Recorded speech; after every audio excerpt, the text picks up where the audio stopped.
Bien.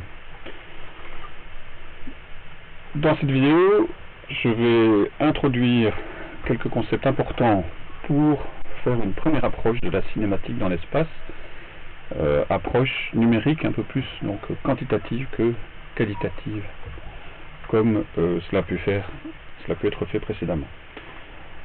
MCU, mouvement circulaire uniforme, ça rappelle le mouvement rectiligne uniforme, MRU. Donc il y a l'idée d'une vitesse qui est constante, en tout cas en grandeur, mais comme on est dans l'espace, on va s'intéresser au changement de direction de cette vitesse, et vitesse au pluriel parce que il y a au moins deux types de vitesses dont il faut discuter, ou en tout cas il faut discuter de plusieurs aspects de la vitesse quand on fait du MCU. Et dans les faits, on va voir deux définitions, une associée à une vitesse linéaire, comme on connaît déjà, et une autre à une vitesse angulaire, quelque chose de nouveau. Voilà. Je donnerai quelques exemples pour savoir de quoi on est en train de parler. Autant le savoir, ces exemples, c'est d'office des questions quand on interroge. Une série de définitions associées au MCU, donc je dirais ce que c'est qu'un MCU, mais surtout une série de définitions importantes pour savoir quand on parle d'un MCU, notamment la longueur de l'arc et la période, et puis les différentes vitesses, en parlant de la vitesse linéaire et de la vitesse angulaire. Vitesse linéaire associée au vecteur vitesse, et vitesse angulaire qui elle est pas vraiment associée directement, en tout cas au vecteur, même si on verra qu'il y a une relation entre les deux, relation très importante. Ok, quel est le contexte de la cinématique, donc la description des mouvements, même si on va commencer à toucher ici à la dynamique de temps en temps, sans vraiment le dire, mais je ne vais pas vraiment encore m'interroger sur les causes des mouvements. Je vais vraiment me concentrer, surtout dans cette vidéo, sur leur description. Un mobile ponctuel, on se ramène pour simplifier des choses à un objet mobile mais qu'on associe à un point, son centre de masse. On ne se préoccupe pas de comment cet objet est vraiment en train de bouger autour de lui-même. Ensuite, je vais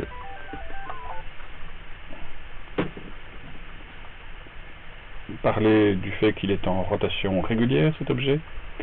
Donc je parlerai de déplacement, de vitesse instantanée, d'accélération, pas dans cette vidéo, mais ça va venir. Mouvement dans l'espace, alors oui, c'est un peu... on va se limiter pas à l'espace à 3 dimensions, mais on va modérer un peu nos ambitions et parler de mouvements à 2 dimensions. À partir du moment où on sait décrire des mouvements à 2 dimensions, l'extension à des mouvements à 3 dimensions est relativement simple. Et dans le cas du MCU, même si on est dans un mouvement qui en général est dans l'espace, on essaie de se ramener par diverses transformations que nous ne ferons pas ici à des mouvements dans un plan. Donc je vais parler de vecteurs, de trajectoires qui sont des cercles et de vitesse angulaire. Accélération centripète, je le redis, ce ne sera pas pour cette vidéo-ci. Alors, exemple de MCU. Une fois installable dans une essoreuse, c'est un MCU. Vous avez crevé votre vélo, il faut réparer le pneu, vous faites tourner la roue pour savoir où est la fuite, vous observez le mouvement de la pipette, et en fait n'importe quel point de la roue, quand vous êtes en train de la faire tourner, c'est pas loin d'un MCU. Le linge dans la lessiveuse, quand on doit essorer le linge, c'est un bel exemple de MCU.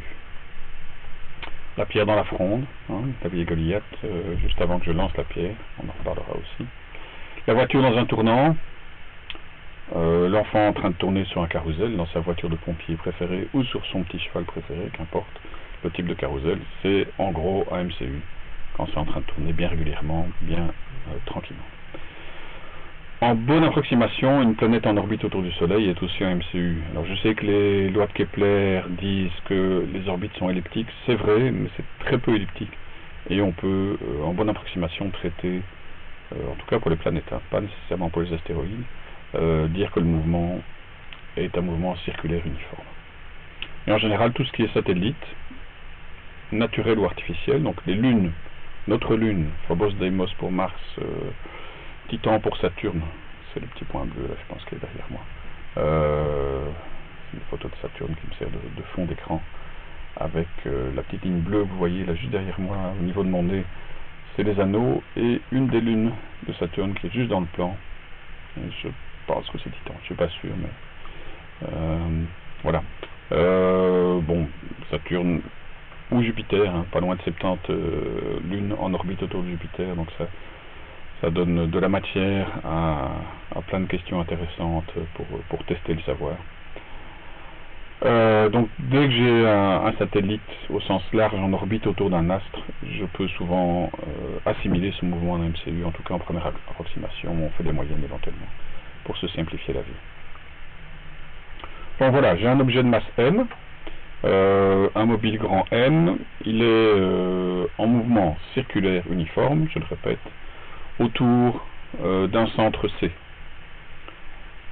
Et la distance entre mon mobile M et ce centre C, eh bien, c'est un rayon constant grand R. C'est là que je peux dire que c'est circulaire. Je ne peux pas vraiment le dire, évidemment, si le rayon n'est pas constant. Tout ça se mesure en mètres rayon. On est dans les unités MKS, il faut surtout pas oublier ça. Toujours tout ramener à des mètres et à des secondes, on va en reparler. Alors, je continue dans mes définitions. Mon objet est en rotation autour d'un centre et je vais pouvoir mesurer son déplacement. Le problème, c'est que c'est plus des mouvements linéaires, mais je suis dans un mouvement courbe, circulaire. Alors qu'est-ce que je fais? Je plante un poteau devant moi et je déroule une ficelle. Et cette ficelle, il y a des graduations dessus, ou bien je la mesure, je la déplie après, je mesure, et ça me permet de savoir quelle longueur j'ai parcouru là en faisant le, je sais pas, je tourne autour d'une tour, hein, et je me demande de combien de mètres j'ai avancé, ben, je déplie une ficelle derrière moi. Et cette idée peut se généraliser de manière abstraite. Donc, j'ai un objet de masse M, de rayon R et de centre C, et il décrit des arcs, des déplacements curvilignes, delta S. Déplacement, moi j'utilise delta R, certains prennent delta E, delta X quand on est dans des mouvements dans la direction d'un axe X, mais de manière générale, un déplacement courbe, on va le décrire, l'utiliser une lettre delta S, et ici, spécifiquement, c'est des arcs de cercle, hein, des petits morceaux de la circonférence, que je vais mesurer via ce delta S, en mètres. Et puis, je me dis, bah, je suis un MCU, si je parcours des morceaux de circonférence de même longueur d'arc, en des temps, en des durées, delta T égale en secondes. Bon, voilà, ça c'est la définition. Une définition très importante, c'est celle de la période, c'est la durée nécessaire pour faire un tour complet, une révolution complète. On appelle ça la période, c'est désigné par la lettre grand T et ça se mesure en secondes. Oui, bon, peut-être moyen de faire mieux. Les positions sur la circonférence, je le redis, c'est une grandeur S. Hein. Voilà, je suis à une position de 5 mètres. J'ai parcouru 5 mètres d'arc de cercle éventuellement. C'est ce qu'on appelle une abscisse curviligne, strictement, c'est ce petit S. Les unités, je le répète, on est dans le système international, donc ça se mesure en mètres. Par exemple, je veux savoir la période de l'aiguille des secondes d'une horloge. Le réveil ici. Bah, la période, c'est 60 secondes. Hein. Il me faut 60 secondes pour que l'aiguille des secondes ait fait un tour complet. Petit problème de sens ici, on en reparlera, mais pas encore tout de suite. Ah, et l'aiguille des minutes. Quelle est sa période? En combien de temps est-ce que l'aiguille des minutes a fait un tour complet? Ben, en 1 heure. En 1 heure, c'est 60 minutes. 60 minutes fois 60 secondes, 3600 secondes. Petite question piège, on se plante souvent, là, attention. Et l'aiguille des heures.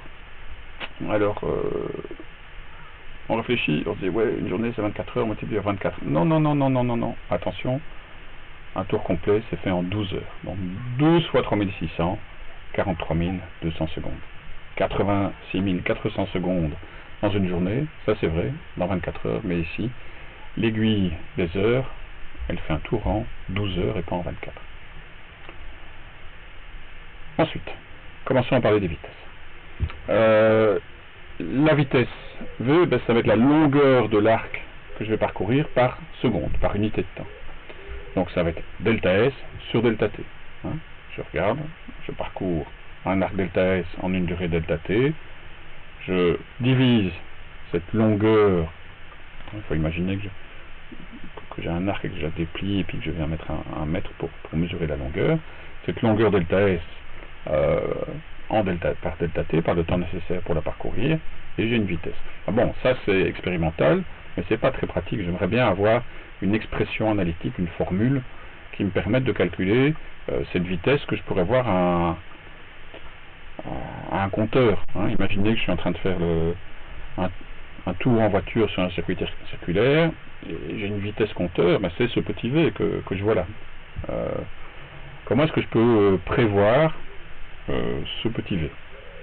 Ben, c'est en généralisant cette formule, en disant tiens, ben, je vais faire mieux, je vais faire un tour complet, une révolution complète, ça va être une circonférence. Le delta S va être égal à la longueur de cette circonférence, c'est-à-dire à 2π fois le r, fois le rayon de ma circonférence. Et le temps nécessaire pour l'accomplir, ben, par définition, c'est la période, c'est grand T. Et donc, V, ça c'est la formule utile à mémoriser, c'est 2πr sur grand T. Par exemple, je reprends mon horloge, j'ai une horloge hôtel de ville, les aiguilles font 1 mètre de long. 1 mètre de long. Un peu plus comme ça, voilà, 1 mètre de long.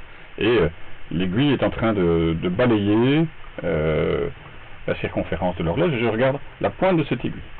Quelle est la vitesse de la pointe? Si la trotteuse fait 1 mètre de long, bah, c'est pas compliqué, j'applique ma formule. Voilà les données, j'ai un rayon d'1 mètre, une période de 60 secondes, mon inconnu c'est cette vitesse V, quelle est la formule? Je le répète, c'est 2πr sur grand T, et donc j'applique, c'est 2π fois 1 le rayon, donc 2π, sur la durée, la période, 60 secondes, on est donc à 6,28 à peu près sur 60, on est à peu près à 1/10 de mètre par seconde, et quelques millimètres en plus.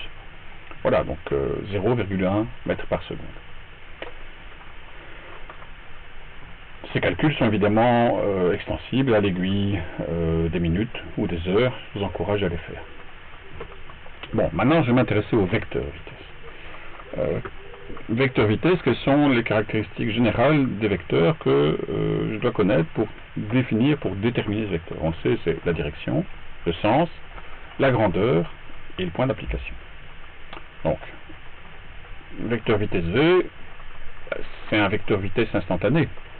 Hein, je suis dans un mouvement continu, il y a quelque chose d'uniforme, et je récupère quelque chose qui a été vu précédemment, c'est que les vecteurs vitesse instantanés, ils sont toujours tangents à la trajectoire. Ils sont tangents à la trajectoire, et dans ce cas particulier ici du MCU aussi. Donc V va être perpendiculaire au rayon. Prenez votre cercle trigonométrique, prenez un vecteur qui va être tangent à ce cercle, et vous êtes d'office perpendiculaire au rayon du cercle. Donc V est perpendiculaire au rayon. Ok, bon, on avance. Je connais donc la direction, ça va être le sens du mouvement. V va être dans le sens du mouvement, il va pas être... c'est un peu quelque chose auquel on a réfléchi quand on définit la vitesse instantanée, il faut que je prenne un delta t suffisamment petit, mais ici, j'ai un mouvement régulier, mais même pour un delta t petit, le vecteur V va dans le sens du mouvement. La grandeur, c'est la formule.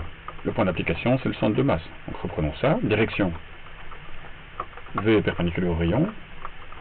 Le sens, c'est celui du mouvement. Attention, sens positif anti-horlogique, opposé à celui des aiguilles de la montre, justement. Donc, le sens des aiguilles d'une montre, c'est un mouvement qui est considéré comme négatif quand on compte la variation d'angle. La grandeur, c'est la formule 2πr sur grand T, et le point d'application, c'est le mobile P, le point où se trouve le mobile à l'instant considéré. Voilà à quoi ça ressemble. Hein. Voilà le mobile M a deux instants différents, en instant 1, en instant 2. À l'instant 1, il est au point P1, à l'instant 2, il est au point P2. J'ai un vecteur V1 et un vecteur V2 qui sont de même longueur, de pi r sur grand T, mais leur direction a changé puisque le rayon n'est pas le même. Hein. C'est le rayon en chaque point de la circonférence. Il faut imaginer que j'ai ce vecteur V qui se balade tout au long de la circonférence. Voilà. Nouvelle notion très importante, celle de vitesse angulaire. Ok, j'ai un vecteur V qui me permet de mesurer le déplacement en mètres, d'estimer une vitesse instantanée, je connais ses caractéristiques, mais regardez un peu les personnes sur ce carrousel. C'est un carrousel un peu particulier, donc ils sont accrochés à une espèce de nacelle, de balançoire, et quand ça tourne assez vite, ben on les voit, ils s'écartent, hein, j'ai dit, les feuilles de salade dans la centrifugeuse, le linge dans les soreuses de la machine à laver, mais les câbles qui les retiennent vont tous vers le centre, ils sont selon le rayon de ma circonférence, puis ils suivent les personnes et les nacelles dans le mouvement. Alors en chaque point de la nacelle, le rayon n'est pas le même. Hein, je me balade le long du câble depuis le centre, le rayon ne va pas être le même, donc la vitesse instantanée ne va pas être la même, mais n'empêche que ils suivent le mouvement, on le voit bien. Hein, les câbles des nacelles sont droits, il n'y a pas de mouvement qui introduit une courbure, donc ces mouvements se suivent, même si les rayons ne sont pas les mêmes. Imaginez-vous vous trouvez sur un carrousel, vous êtes sur la voiture de pompier qui est près de l'axe du carrousel, ou bien je sais pas, sur la voiture de police qui est, elle est à l'extérieur du carrousel. Les vitesses sont pas les mêmes, puisque il y a un des mouvements, il y a un petit rayon, il y a un des mouvements qui a un grand rayon, mais n'empêche, vous continuez à avancer, alors pas vraiment en parallèle, mais selon deux circonférences, mais vous allez balayer des angles égaux en des temps égaux. Ben ça, c'est la vitesse angulaire. La vitesse angulaire, c'est lié à la période. Hein. La voiture de pompier et la voiture de police font un tour complet en une même durée. Et donc, le nombre de tours par seconde que ces objets vont parcourir, et dès qu'on a un MCU, ben, le nombre de tours d'objets qui sont comme ça fixés sur un plateau, ça va être le même. Même période, même nombre de tours par seconde, c'est ce qu'on appelle la vitesse angulaire. C'est une mesure de l'angle balayé par unité de temps. Voilà, hein, je balaye un angle de 30 degrés, à peu près un demi-radian en une seconde. Et on mesure ces vitesses angulaires, c'est très important en radians par seconde, c'est assez naturel. Regardez. L'angle balayé par unité de temps. Voilà, c'est un tour complet, 2π, divisé par grand T. Ce qui est intéressant, c'est que si j'ai cet oméga qui est 2π sur grand T, je peux connaître l'angle dont j'ai tourné, l'angle balayé, après n'importe quel temps. Je multiplie cet oméga par le temps, et je trouve le θ, qui est l'angle parcouru depuis l'instant du départ. Vérifier la formule, hein, si petit t est égal à grand T, je vois bien que j'ai 2π sur grand T fois grand T, je retrouve bien 2π, j'ai bien fait un tour complet. Si j'ai parcouru un demi-cercle, j'ai parcouru pi radian, ce temps, ça va être grand T sur 2. Ce ne sont que des relations linéaires, c'est pas très compliqué à utiliser. Plus intéressant, et c'est pour ça que c'est important de travailler en radians par seconde, regardez bien. Quelle est la relation entre la vitesse angulaire et la vitesse linéaire? Je sais que j'ai une vitesse angulaire qui est 2π sur grand T. J'ai une vitesse linéaire qui est 2π r sur grand T. Je vois tout de suite. Regardez, il y a une partie commune à ces deux expressions qui est le oméga. Et donc, V est égal à oméga fois R. Formule très importante, ces trois formules, si on fait des MCU, il faut vraiment les connaître et savoir passer sans hésiter de l'une à l'autre pour retrouver rayon, période, vitesse ou oméga. Ça c'est selon la manière dont on va vous balader dans les questions. Voilà. J'ai donné quelques exemples de MCU. J'ai vu une série de définitions importantes dans le cas du MCU, hein, donc ce déplacement curviligne delta S, une abscisse curviligne petit s, la période grand T. J'ai vu qu'il y avait une vitesse linéaire associée au vecteur vitesse instantanée, même si je ne l'ai pas dit, et j'ai vu la définition de la vitesse angulaire en établissant, juste un instant, la relation entre la vitesse linéaire et la vitesse angulaire. Voilà, comme à l'habitude, si vous avez des questions, les emails sont toujours les bienvenus, n'hésitez pas. Merci à vous.